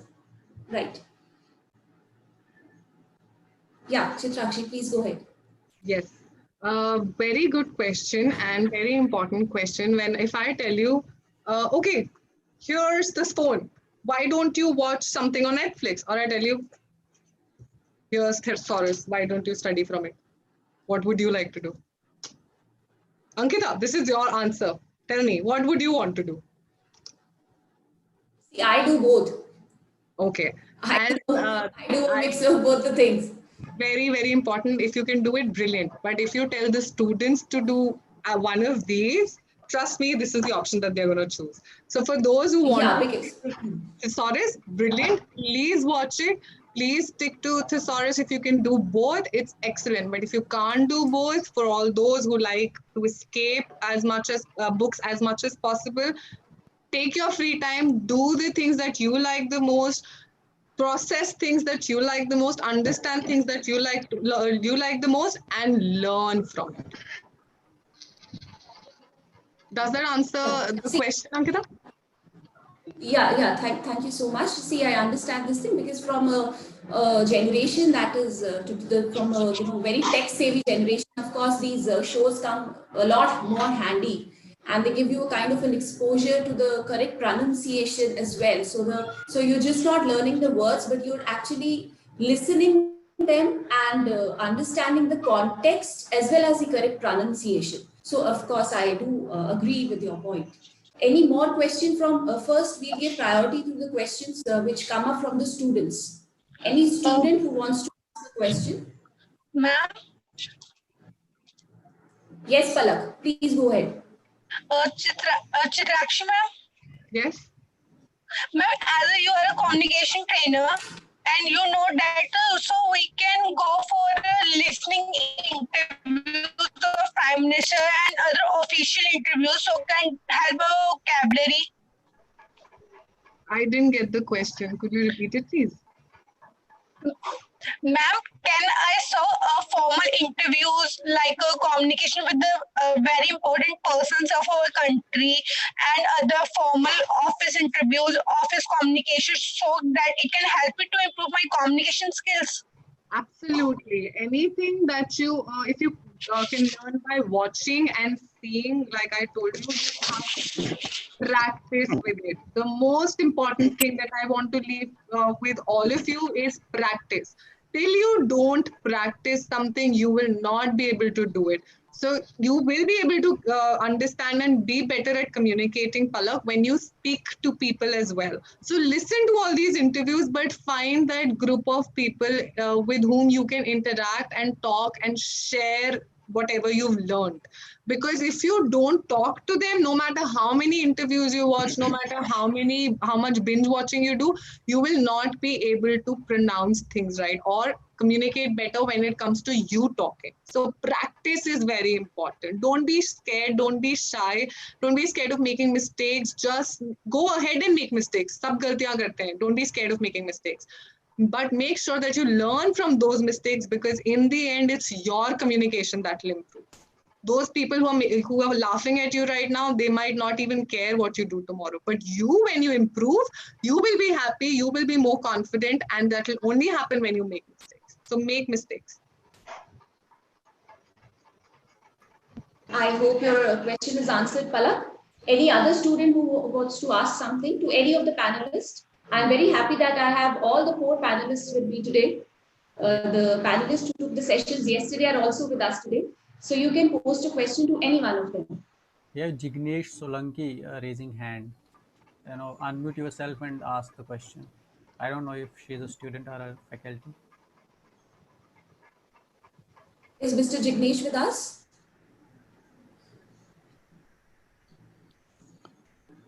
The session is open for an interaction. Any student who wants to. We have a question on YouTube. Praveen Kumar, he's a scholar. He says, which accent should be followed by the Indian speakers, British, American, or Australian? I think the question is directed to you, Chitrakshi, because you've been speaking about the accents. Okay. Well, as far as I'm concerned, as long as you can pronounce the word right in any accents, you're good to go. As long as you can pronounce it right, it doesn't matter. Most of the words, most of the accents are pretty much the same. The in and the are pretty much the same, so you don't have to worry. As long as you don't pronounce it wrong, it's fine. So pronounce का pronounce बोलो, pronunciation का pronunciation बोलो, चाहे American accent में बोलो या British accent में, it doesn't matter, as long as the person is able to understand. Sometimes we have this really bad habit of saying something so loud or in such a manner that it's absolutely not understandable. That is a problem. Otherwise, please go ahead and do whatever accent makes you feel better, or whatever accent is more comfortable for you. Excuse me, ma'am. Hello, ma'am. Lateef sir, we are first taking the questions of the students. If you can be a little patient with us. Okay, ma'am, it's all right. Thank you. Any more student who wants to take up any question, has a doubt? I see a few of them raising hands. Excuse me, ma'am. Yes. My question is, ma'am, as we have learned English from practicing by doing practice by reading, by writing, by listening, and can we teach a student or a child who can speak English fluently from the very beginning, as people of England speak, as the people of America speak from the very beginning? Is there any way? Sir, who is your question directed to? Any particular panelist? Ma'am, Chitrika, ma'am, Chitrakshi, ma'am. Chitrakshi, okay. Chitrakshi, you become very famous after today's session. I'm glad, because I do life skills. I'm a trainer in life skills, and if people are learning, yay, I'm successful. That's my answer to all of you. If you can understand what I'm saying and if you can ask questions, I'm more than happy. And if there are more than 2 questions that are being asked, I think my session went very well. I don't want more questions, more than that, and I've gotten more questions. Thank you all of you for listening. Okay, very good question. I've recently had clients who are from a very rural Hindi-speaking background, and they shifted to Delhi a few years ago, and they still are not very good with English. What they did was they made sure that their daughter only spoke to them in English. So at home, they made sure that their daughter spoke to them in English. She watched English cartoons more than Hindi cartoons, which is an option available on Tata Sky, on probably, every, even Netflix and all gives you option of watching any movie or series in English. And if there are options of Hindi and all, that's also there, but primarily English. So they made sure that they showed that to their daughter every time. So they showed her Hindi movies first and then English. So when you watch a Hindi movie in Hindi, you understand the movie. When you watch it in English, you're fascinated by the words that they use and then the way they are framing the sentences. So promote speaking in English at home from a very early age, and that way the child will be able to speak better. Because as you know, whatever language we speak at home, we tend to get better at it. I'm not saying forget Hindi. No, we all speak in Hindi at home. But then there are times that you stick to restrict your child speaking in Hindi and make them talk to you also in English. That way you will be able to learn better. And then, of course, the school is very important. Make sure that you participate in debates and discussions in school. Does that answer your question? Yes, ma'am. Thank you. Thank you. Chitrakshi ma'am. Yes. Ma'am, in English, when we say that every word has its own expression. Yes. Ma'am. So when we talk and communicate with others, these expressions can also help to increase vocabulary. So, okay, I did not really get that question. I'm sorry. What do you mean to ask? Ankita, could you help me with it? Ma'am. Yes, Palak. Ma'am, that every English word has its own expression to us. So these expressions that we ask in our English vocabulary can also help in our communication skills. Ankita? Sorry, even I couldn't get the question. Ashima ma'am, are you there? You could answer the question. Yes, please. I would need some help here. And I'm not afraid to ask for help. Ashima ma'am, if you can hear us, kindly unmute. Yeah. In fact, I have also not been able to understand what she's saying. She's talking about the very statement that every word has an expression, and can we use that expression in our communication skills? Yeah. So, could I speak to her? Beta, could you make your question more clear to us? That is again very important when you're communicating with anybody. Your communication should be clear. Could you please make your question more clear to us? Ma'am, when we read a book, our teacher says that every word has its own expression and it should be asked only in that expressions only. When we read a particular English novels or English books. Yes. So these expressions that we use in our reading can help us to increase our vocabulary and communication skills. Of course. I'm trying to get what you mean to say. That means when you read something, you get many expressions for your feelings and ideas. That's what you mean, Beta? That when you are reading a novel or a book or an article, you get to know ways and means to express your ideas and specific feelings. Yes, of course, the more you read, the better you become. You get an idea how such feelings, you get the words, you get the language structure, that how these things could be expressed in such wonderful words. So as far as I can understand your question, I think that yes, that is why you have to read it very appropriately, and you have to read it. Of course, you should enjoy reading it, but then you get certain ideas, certain clues how to express a specific kind of feeling or emotion or an idea or a visual image. I'm sure I have been able to understand your question, or you have been able to understand my answer. Hello? Hello, Beta, have you been able to understand? I think she's on mute. She doesn't realize she's on mute, I think. Yeah. I think, Chitrakshi, that's what she means to say, what I feel. Yes, ma'am. Okay. So adding on to what ma'am said, thank you, ma'am. You made it so easy for all of us. That's exactly what we need as communication coach. This is what I leave you all with again. Make sure that you understand you're able to make everybody understand your questions. And once, if they don't find different ways, words, even if it means a different language, because you need your questions to be answered. That is the main agenda of any communication. So make sure you let the other person know exactly what you're saying, use the language which you're comfortable with, and then speak. And also adding to what ma'am just said, I would tell you that expression, when you mean every word has its own expression, communication is incomplete without expressions. So in communication, words are very important. However, the expressions you make here are very important. The expressions you make with your hands are very important. Your body language, your pauses, your full stops, your question marks, your tone, going up and down, your emphasis on words, all of that is important. So not just one word, but the entire thing you have to take into consideration. Does that answer your question, Palak? I hope it does, and we're just running short of time. We are exceeding time. And any more questions? Firstly, Hello. from students. Hello.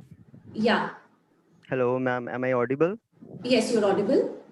Ma'am, Praveen Kumar here, and my query goes to Chitrakshi, ma'am. Actually, ma'am, you have talked about 3 types of accents that are majorly used, that are Australian, American, and British accent. So, as Indian speakers, like what should be followed when we are making pronunciation of words, as Indian speakers, which accent should we follow? Australian, British, or American? I think I just answered that Yeah, you have question. already answered. Yeah. Yes. So Actually, my connection was interrupted, so I'm sorry that I couldn't listen to it. No problem. I'll repeat it for you. My answer to this question is whatever accent you're comfortable with, start with the American accent because that's the most popular. If you go out and talk to your friends and meet other people, you'll know everybody goes, "What's up?" That's American. So how are you? Hey, how are you doing? All these things are Americans. Learn that first, and once you're good to go, no matter what accent you do, your focus should primarily be on the pronunciation. You say water, or you say, "Can you get me that water?" Doesn't matter. As long as the person in front of you understands that you mean WATER, water. Right. Get your pronunciation right. Accents, up to you. Whatever you like. Enjoy your accents. Okay, ma'am. Thank you. It was helpful. Yeah, and Raveen, I would also, Chitrakshi, with your permission, can I add something to it? Can I add something to it, Chitrakshi? I think you shouldn't be, going for a slavish imitation. Slavish imitation of any accent is not correct. You should know like the word that you're using, what is the correct pronunciation, that is one thing, but you should also understand the context. See, I am telling this, she is telling you from a communication angle, I'm telling you from a language, a written kind of a thing. So you should also understand the context in which you have to use that word. So both the things have to be kept in mind. And it is not necessary to slavishly, just following any accent in particular. Ma'am, actually, the problem is whenever we make pronunciation and we in English literature class, in fact, there are many people. If we don't copy a perfect pronunciation, they will they will start slamming you in between the conversation, and they will say that okay, it's not water, it's water or something like that. So, like, how can we cope up with such situations when people want us to exactly slavish the pronunciation, whether it is American or British or whatever? So you are very I really agree whatever you are saying, that we should not be slavish in whatever pronunciation we are copying. But at times, then how can we cope up with such situation when people expect us to speak perfect like Americans or British or whatever? Yeah, Dr. Neena, please continue. Please go ahead, ma'am. Yeah, I'll depends. Communication is about the receiver and the person who's speaking, the speaker and the receiver. So depends on who is asking you. If it's a teacher, please do as a teacher says. And if you're in a place where you are taking, in the classroom, I mean. But if you're doing, for example, we have American literature. Now, American literature, we have American spelling and, of course, the American mode of communication. So there, of course, in that class, you would be more American. Even the teacher would be more Americanized. And all of you would be learning an American way of thinking, behaving, speaking. But that is also an adventure. That is also a learning process. When you're doing English literature and you are doing, say, Pygmalion, and then you are told how to pronounce the word in a particular British way. And that's how a lady sounds. That's another experience. So as a student, you are exposed to so many accents and so many experiences and so many modes, not only of speaking, but of thought. That is most important. How they think and how they behave and how what makes them what they are. So it makes you what you are also. And look at you. As Indians, we are able to take in so many Englishes, and we also have a million Englishes. We have our English and Pinglish and Tinglish and English and all these Englishes. So, so let the words flow. As I think Chitrakshi has been saying again and again, pronunciation it should be good. The clarity, the enunciation should be good. So there are a few rules of phonetics and pronunciation, accent and stress that you can learn. But beyond that, it doesn't matter. Now, because we do English literature, we're not very fond of American. Those who do American are not very fond of English. And Australian is a little bit of a new entity for us, except that so many Indians are there now. So we'll find the the world will be flooded by different accents, and that's the beauty of it. Right. Thank you, ma'am. Thank you, Chitrakshi ma'am and Neena ma'am both. You have made it very clear. Thank you. Excuse me, ma'am. I have one question. We are just running out of time. It's almost 2 hours, and we have a few things to cover up. And we can have a session again, we promise you. From the interaction, I can make out that everybody is enjoying the workshop. So, we'll try to keep another session maybe in a week or a fortnight. But really, really apologies. We have to, the speakers are also busy in some other engagements, and Principal Sir, Chairman Sir, and everybody. And I hope you understand. But you can write to us. You can go to the website of the college. You have the mail IDs. Chitrakshi has already shared her mail ID with you, and we will share the mail ID of other experts with you in the WhatsApp group. And you can write to them and get clarified on any doubts that you have. Dr. Meenakshi Negi, if you are there with us, kindly let me know. Hello, Ankita, am I audible? Yes, ma'am. Yes, ma'am. I request you. She is head PG Department of Commerce and Management of the college, and I request you, ma'am, to kindly give a formal vote of thanks. Thank you, Ankita.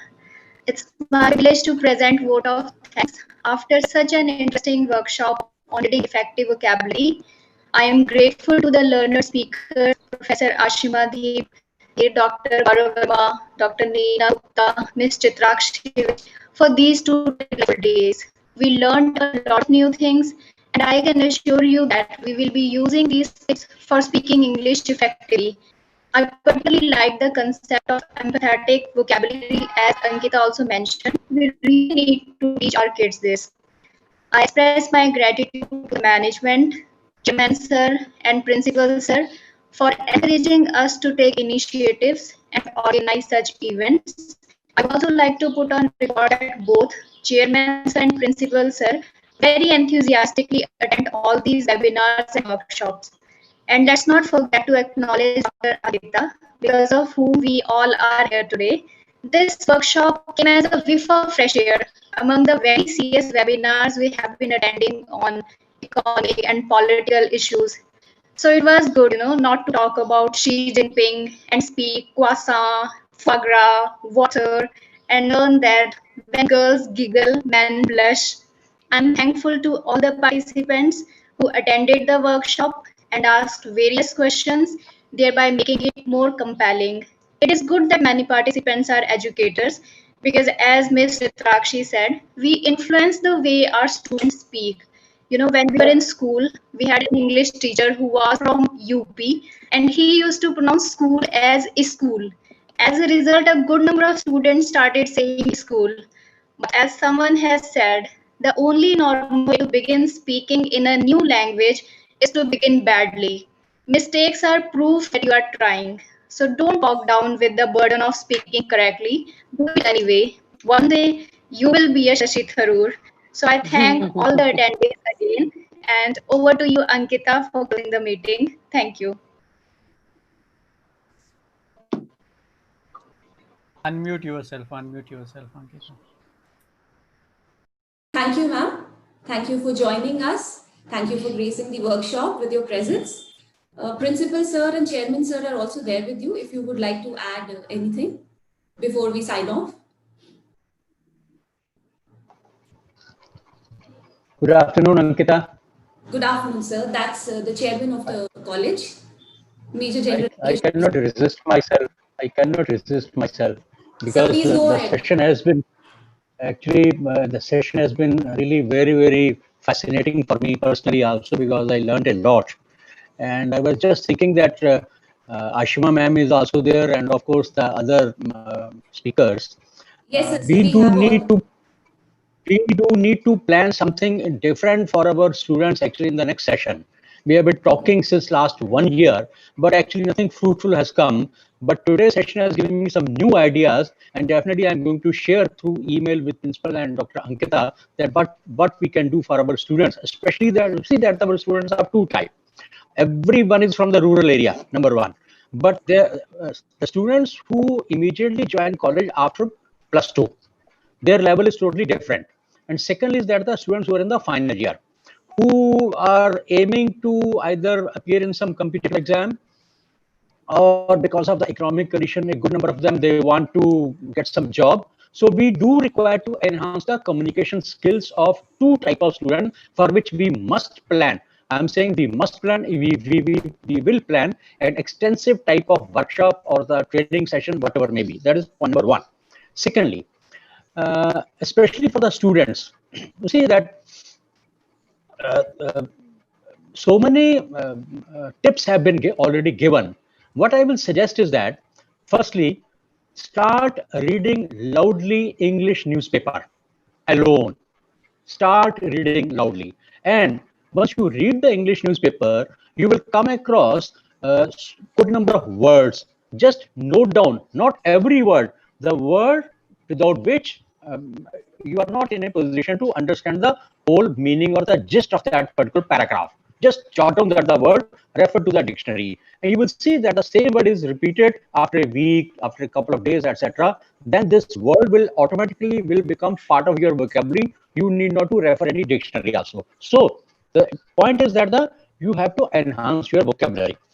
Another thing, when you speak, now British style, American style, this style, whatever style you say, ultimately it will be your own peer group, your friends, your relatives with whom you will be interacting. Their styles as on date are totally rural styles because we all belong to rural areas. Don't say that I want to follow this style. These styles will come automatically once you grow up, because once you grow up, then you will feel very confident. You will have a command over the language, and the command over the language will come if you have the good vocabulary. So go step by step. Don't focus immediately on the American style or the British style or the Australian style. Just try to enhance your overall level of knowledge, enhance your vocabulary, and be confident to speak it. And I remember that we used to say that either Abraham Lincoln or somebody else, he used to go to the parks and lonely places, and he will just talk and talk and talk to have the self-confidence. So amongst your friends, you make it a habit that, or have some sort of the commitment that your friends will speak in English only. Once you commit the mistakes, then you automatically will understand that these are the normal mistakes. You pointed the mistakes to the friends only. You will come to know these are the mistakes which are being committed. So you slowly you build up yourself. Second thing, with your teachers, start communicating in English. Now, what will happen if you commit any mistake? Your teacher will correct you, and once the teacher corrects you, you should not feel bad because why the teacher is correcting, because the teacher is helping you. So all are these things which I think that the student should follow. Overall, it was a really very nice session, and especially actually I missed some portion because Ankita knows that the passions are slightly sometimes overpower the commitments also, but still I have made sure that I came back and I joined and enjoyed thoroughly. Thank you very much. Thank you so much, sir. Principal, sir, over to you for your kind words. Yes, Dr. Ankita. It's a very rare occasion then when we have a two-day session, and all the speakers, they are available at the end of the session. It's very rare, and that shows the real success of the workshop and the participations, and all the learned speakers. They were very kind, and they came and they spared their time, and with the lively examples they have given, their thoughts, their views, they have expressed. And my idea is this, that if the basics are very clear, so far any language is concerned, whether it is Hindi, Punjabi or English, because I've been to so many countries where I could find that it matters that how you communicate, and the process is communication. That if that is your thoughts are reached and that is shared with each other in a right way, so that is the best way to communicate. Rather than speaking in a very high or very loudly pitch, it's good that if you communicate and the communication is so good that we can understand each other. And such type of workshop definitely that carries weight also. And when you interact with the people, when you make them, and at one platform, there are 4 stalwarts who are present, and those who are exchanging their views and sharing their views and ideas, really, and my all thanks to them. Because generally in the morning when I get up, I start my day with the one word that I share with my students. and that has gone to the different parts of the state also. I have got about 8-9 groups with me now, and one word is shared with them in the morning, and that is in a different way, not in one way, that how the word stands and how it is pronounced and how it is correctly spoken or used, and so on. So with the usage and what I have seen in my life, then when you interact with yourself, when I was very young, when I was in kindergarten or in second or third standard, when I used to come back from my home and I mean, see in my mirror, I used to speak in English, whatever my teacher taught at that time. So that was my way. Yes, I used to take my own name, and I say, now you get ready, and now you get ready for your meals, this and that. So that gives you a lot of confidence to interact. And once you interact with yourself, I know that you can interact with anybody else in the world. So once again, my all love and affection and regards to everyone who was present here in this workshop, and mainly the speakers, to you, and to everybody, the teamwork who made this workshop very successful.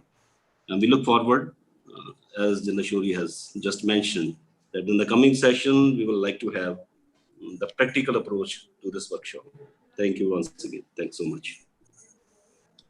Thank you, sir. Thank you for always motivating us and giving us a platform to explore, such events and carrying forward with such workshops. Thank you so much, sir.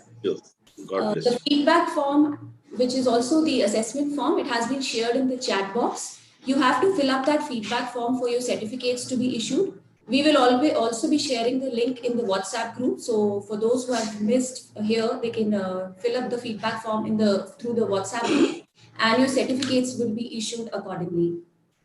With this, I would like to conclude the workshop. Thank you all the speakers. Thank you so much for consenting to be with us. We have taken so much time of yours, especially today. The session just got prolonged. Thank you for being patient with us. And I would just like to add a few lines from W.B. Yeats. Neena ma'am, courtesy to you. Again, a poem you taught to me, The Second Coming, wherein he says, things fall apart, the center cannot hold. Mere anarchy is loosened upon the world. So these lines hold true in the corona, of course, pandemic era. And also if I apply it to the language, so how language would fall apart sans the working knowledge of a good vocabulary. So for language, we have to have a good, vocabulary. That's the center which holds everything together. On that note, I would like to sign off, and we hope we will have such interactive sessions in future as well. Thank you, one and all. Thank you. Thank you.